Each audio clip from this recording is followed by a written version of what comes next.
faziam uma torva, faziam o fogo, guardavam o fogo durante o dia, ou uma atividade interessante feita por um arqueólogo, ali em cima, naquelas barraquinhas brancas. Começa dentro de um dos minutos, ou só de eu chegar lá para dizer, para começar. A seguir, também naquela zona irá haver, em primeira mão, que é um livro que ainda não está editado, mas a autora fez o seu favor de o ceder para aqui. Vamos ouvir uma lenda aqui do Castro Guifões, uma recuerda da doutora Conceição Pires. Faísca, quando cai no cogumelo que seria desfeito, faria o fogo. Esta técnica é mais complicada porque a gente tem que esperar que a faísca caia no sítio certo para funcionar. Outra técnica que recorriam, e que esta já surge mais recente, portanto, é a técnica da broca. Portanto, com o arco sobre duas madeiras. Duas madeiras, quanto mais brandas elas forem, melhor. Portanto, neste caso, na Europa, aquilo que se utilizava mais seria a era, que é a trepadeira, portanto, as raízes da era, que é uma madeira muito branda. Como broca, utilizavam a aveleira, que igualmente é uma madeira branda, mas aguenta as tensões que vão ser feitas quando a gente está, portanto, a segurar a broca para estar em contacto, em fricção com a prancha. E é proporcionada por um arco. Então o objetivo aqui é produzir sempre uma brasa, tanto como no cogumelo como nesta, é produzir uma brasa e com essa brasa acender para depois acender a fogueira.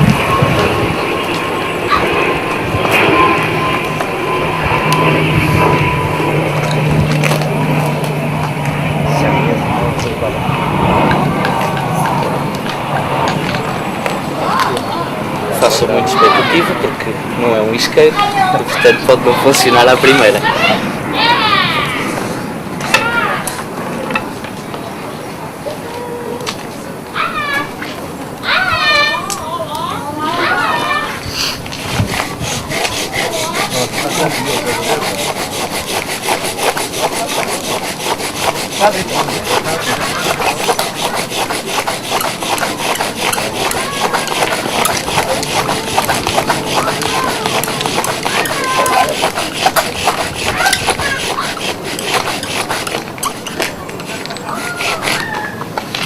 Produzimos a brasa, agora devemos de aguardar um bocado para que ela ganhe mais ou menos consistência. Portanto, a brasa está feita, contacto das duas madeiras, as moléculas aquecem e como tem celulose, obviamente, como toda a madeira, entram em combustão espontânea, faz então a brasa.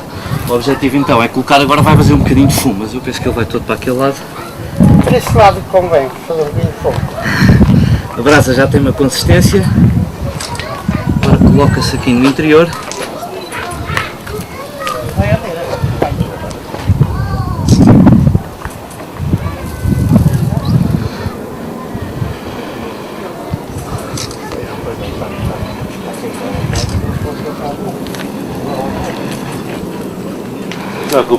Aí está ele.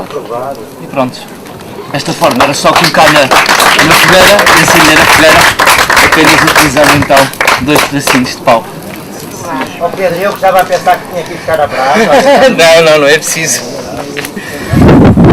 Existem várias madeira dentro de um forno, por exemplo, a 100 graus, ele nunca vai arder, portanto nunca vai provocar, vai começar a secar, mas nunca arde. Se a gente tiver num forno a 250, assim que ela entra àquela temperatura, entra logo em combustão, porque é a temperatura que geralmente as madeiras queimam.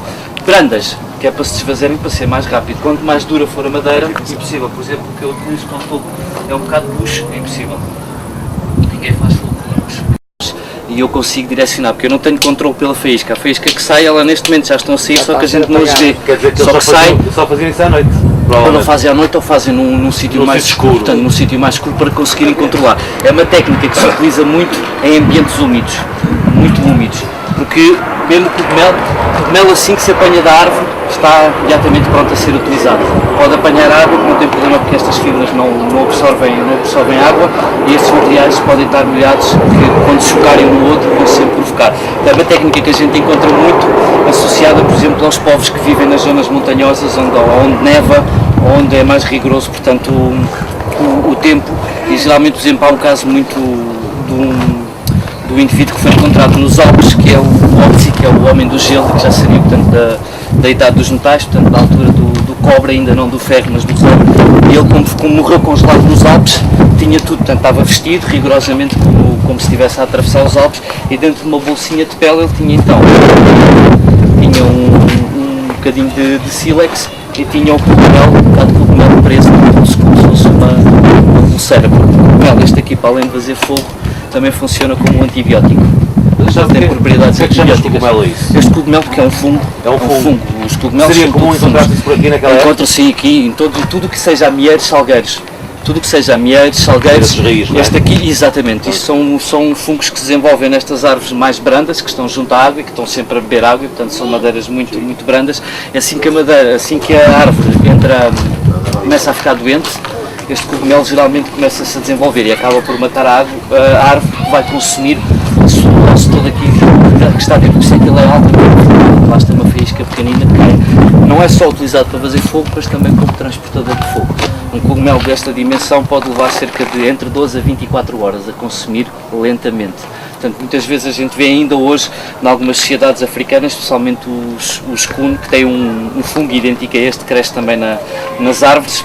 Eles têm um corno, por exemplo, um corno de um animal qualquer que tenha cornos, portanto eles tiram o corno é oco, eles enchem com o cogumelo, acendem e metem lá dentro. Depois seguem a caminhar. Quando chegam ao sítio, é só abrir o corno, ele nunca se apaga, mesmo que esteja sem oxigênio, abrem, tiram o corno da brasa, sopram, metem dentro, tal e qual como até terem a chama. Aqui também fariam isso na Europa? Sim, faz. Nós temos, aliás, temos bastantes evidências, não nós cá em Portugal, que infelizmente os nossos solos consomem algumas coisas, produtos da bolota, e aqui tem um conjunto de saquinhos que tem 3 tipos de bolota: a bolota de carvalho roble, a bolota de sobreira, a bolota de azinheira. Depois tenho aqui a bolota em várias fases até chegar ao café e ao pão. Portanto, mas não sei se vocês fazem ideia, mas já toda a gente conhece aqui o Castro, já toda a gente visitou o Castro, e os primeiros povos, a primeira povoação de Matosinhos e desta zona norte, era o Castro de Guifões. E estes povos, a sua alimentação, 2/3 do ano, era basicamente bolota. Eles não comiam mais nada, praticamente. Comiam alguns cereais mais, mas a bolota tinha seguramente o peso principal, mas sei lá, 80% da sua alimentação era bolota durante 2/3 do ano. Portanto, e durante muito tempo, foi isso que alimentou os povos fortes que andaram por aí a conquistar o mundo. E nós, durante muito tempo, também abandonamos por completo a utilização da bolota na alimentação. Neste momento, há uma corrente de exploração da bolota e é possível, sabemos, há uma exploração no Alentejo que já faz 30 produtos derivados da bolota. Desde pão, bolos, o café, pronto. E aqui o que eu tenho é precisamente as várias fases. Daqui eu tenho o forno a aquecer para fazer daqui a um bocado faço pão de bolota e umas bolachinhas para devolver por aqui hora e meia. Tem que ter a mão da massa, pode ter a mão da massa, é só trazer a mão da massa. Eu vou fazer um bocado de rolinhas e vamos então fazer alguns alimentos da um momento muito importante para a nossa qualidade de vida. Pronto, era isto que eu tinha.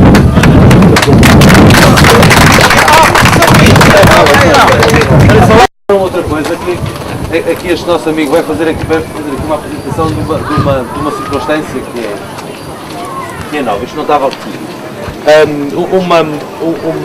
Uma arqueóloga da Câmara Municipal de Matosinhos, a doutora Conceição Pires, tem um livro pronto, que ainda não está editado, provavelmente ainda este ano irá sair, acerca do Castro.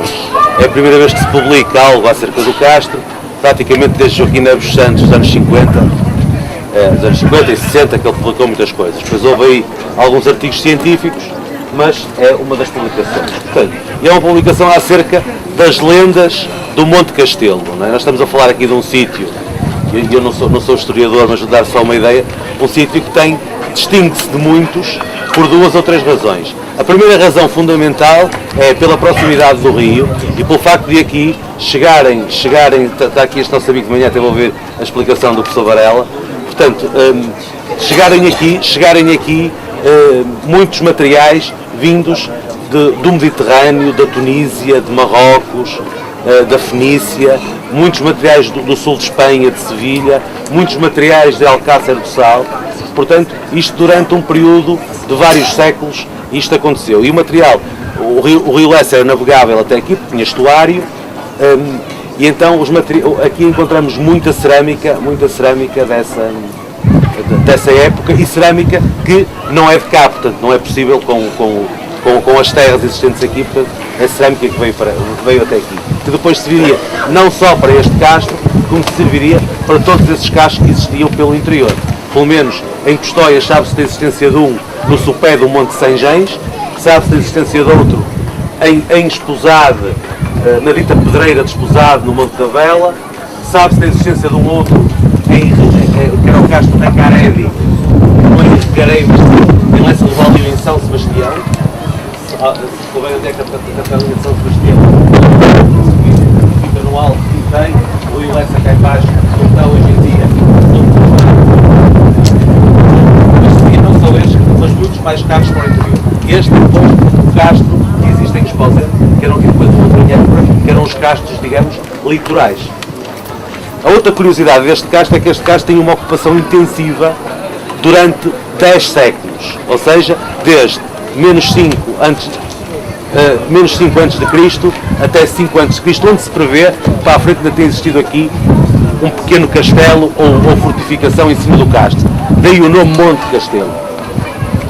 Portanto, isto o que é que nos permite? Permite que cada metro de escavação que se faça encontra-se sempre qualquer coisa. Assim, numa linguagem muito vulgar, seria cada cabadela, cada minhoca.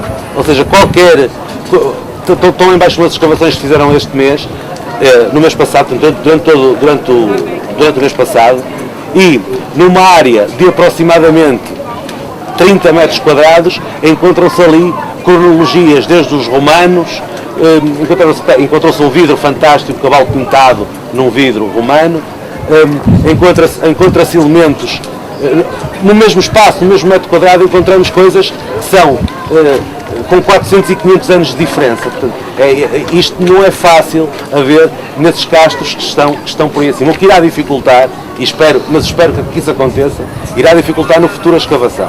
Porque a escavação, a maior parte dos castros foram ocupados durante uma época e depois deixados. Portanto, a escavação que se encontra lá é de uma época. Aqui não. Aqui cada metro dá uma trabalheira brutal a perceber a seguir, perceber o que ali está, ou o que ali esteve, não é? Portanto, mas espero que venhamos a ter esse problema no futuro, se isto começar a ter um ritmo de escavação. Portanto, mas voltando ao que estava a dizer, estava aqui armado em historiador, coisa que não sou, um arqueólogo. Portanto, aqui vai ser lida agora, depois mais logo uma outra, lendas que ficaram, que o Joaquim Neves dos Santos já recolheu de alguma forma a primeira parte delas, foi ele que nos deu conhecimento delas, e depois procuraram, em outros elementos escritos, conseguir completá-las. Por acaso nós estamos mais ou menos no sítio, para perceberem o castro, desde o rio até aquela estrada ali, que é a estrada, portanto, que é a rua Ponte de Guifões, que é antes, quando só para o Colombo, tem uma estrada em paralelo, depois tem uma em terra, que vai dar lá abaixo ao rio e dar à ponte. Portanto, o castro estaria mais ou menos balizado entre essa rua e o rio. Portanto, nós estamos aqui muito perto do mar, já nós estamos o mar está aqui a 400, 500 metros ali, portanto, depois que tem o Porto de Leixões, estamos muito perto do mar. Esta zona aqui em cima seria a parte mais nobre do castro, onde existiriam os edifícios coletivos e onde existiriam também as melhores habitações, por assim dizer. Porque normalmente os pontos altos na cultura castreja eram dedicados a isto. Era um castro de pelo menos 3 muralhas, há quem diga que tinha 4, mas 3 conhecem-se. O que é que se pode dizer mais acerca disto? Eu ia dizer, era da lenda, mas só darmos uma nota. As primeiras pessoas que andaram aqui e escreveram acerca deste castro, ainda foi no século XIX. Um dos pais da arqueologia portuguesa, que é o Dr. José Leite Vasconcelos, fundou o Museu Nacional de Arqueologia. Serpa Pinto, Martins Sarmento de Guimarães, que foi o homem da Citânia de Briteiros, Rocha Peixoto, Jaime Cortesão, todos os grandes arqueólogos dos finais do século XIX, princípio do século XX, estiveram aqui em Guifões. Este castro é um castro verdadeiramente importante. A lenda que vai ver mais logo, que é a lenda da Pia do Gato Bravo.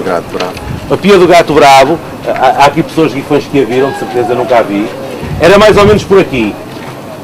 Era mais ou menos por aqui, assim. Era mais ou menos por aqui. Era, portanto, afinal de contas, um corte em forma de pia numa rocha, que não se sabe muito bem, não há noção para que é que ela serviria. Poderia servir, como estava no monte, para elementos de culto, poderia servir para guardar alguma coisa, mas pensa-se que seria essencialmente para elementos de culto. Dizer também que o castro também tinha a sua importância porque nesta zona aqui, até o século XIII, ainda existiam salinas e o sal era um bem raro e um bem transacionável. Portanto, e haviam as salinas aqui na Foz do Lessa, que estavam também, o tal braço salgado do rio, que estavam associadas a todos os povos que por aqui passaram. Esperemos que um dia a gente consiga pôr isto a nu, consiga pôr isto no museu, porque merecem os portugueses, merecem os batozinhos e merecem os de Guifões. E agora vamos à lenda então, está bem? Boa tarde a todos. Toda a gente consegue ouvir? Sim? Sou Ismael Caliano, vou então ler-vos a lenda da Bicha Moura do Castelo de Guifões. Alguém conhece mais ou menos de que é que trata? O entusiasmo era constante e contagiante, até porque o feliz contemplado tinha direito a um prémio. Segundo a tradição, deveria gritar bem alto: Milho Rei! Milho Rei! Após o anúncio, deveria dar uma volta a todos os trabalhadores, repartindo abraços, especialmente às lindas raparigas. Imaginem o alarido da rapaziada a abraçar as moçoilas, as namoradas e até as noivas. Pois, mas que festim naquelas noites de desfolhada, tão esperadas pelos moços, tanto como pelas virginais, porque nesses tempos antigos, abraços, só depois do casamento. Naquela noite outonal, na eira da casa de lavoura da rua de Monte Castelo, perto da casa dos irmãos Passos, a desfolhada prometia uma grande festança, com danças e cantares ao som da concertina, enquanto os mais velhos, à luz das candeias, iam contando algumas histórias antigas que também encantavam os mais jovens, como nos contam ainda hoje Joaquim Sobral. Quando era pequeno, costumava ir para o castro de Guifões com o Neves dos Santos e ouvia contar muitas lendas sobre a Bicha Moura. Recorda ainda com grande entusiasmo essas histórias que tanto o amedrontavam. A senhora Estevinha lembrou-se então de contar a lenda da Bicha Moura, repetida muitas vezes por sua bisavó. Nisto, fez-se um grande silêncio, por um lado, porque o título da história era um pouco assustador, mas por outro, por respeito a Dona Estevinha, pois era uma mulher com um ar altivo, ou seja, o general lá do sítio. Dizia minha bisa, que nas redondezas do castelo apareciam umas cobras enormes com grandes e formosas tranças e lindos olhos de mulher. O morgado do casal de gatões ficou fascinado com a história e perguntou à Estevinha se alguém já tinha encontrado uma cobra dessas. O general mirou-o de cabeça aos pés e disse-lhe: bem, ouvi de minha bisavó que ninguém se aproximava do castelo, e continuou a cantarolar ao som do acordeão. Entretanto, os outros amigos e vizinhos ficaram surpreendidos e perguntaram: em Guifões existia um castelo? A Estevinha disse que sim, mas que era um castelo pequeno e que ainda existia no século XII. Fora construído no alto do monte para proteger Guifões dos ataques dos mouros, por isso é que existem muitas lendas das mouras encantadas. Ficaram muito surpreendidos e ao mesmo tempo muito orgulhosos.